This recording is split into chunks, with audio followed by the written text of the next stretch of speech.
Bonjour mes chers amis et bienvenue encore sur la RDC Simple Tech.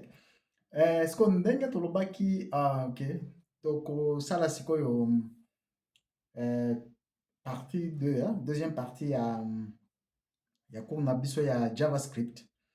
Bon, tobandaki na niveau moko ezalaki ya niveau ya 0 tobandaki niveau ya 0 soki oyebaki eloko te ti okoma mwa niveau moko boye eza mpe na babiloko mosusu tokobakisa mais pour le moment tokokoti sikoyo na deuxième partie sikoyo ekozalaki tokotia babiloko ebele tokotia mpe mwa niveau moko ekozala mwa niveau moko ke suka ya mission ozala mesure ya kobanda déjà kocréer baapplication kobanda déjà kocréer baapplication manipuler basite web kocréer baapplication mobile kocréer babiloko moko ya bongo.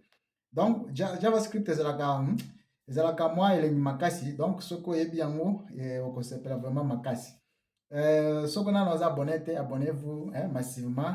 Bacours eza ofele mpona bolingo ya bandeko babiloko to wana eza ofele. Kombo na ngai Shabani Musamba, soki oza moto ya sika eke nano abonné te, abonnez-vous et partagez la vidéo avec les autres. Ici c'est la RDC Simple Tech, RDC Technologie ya sika.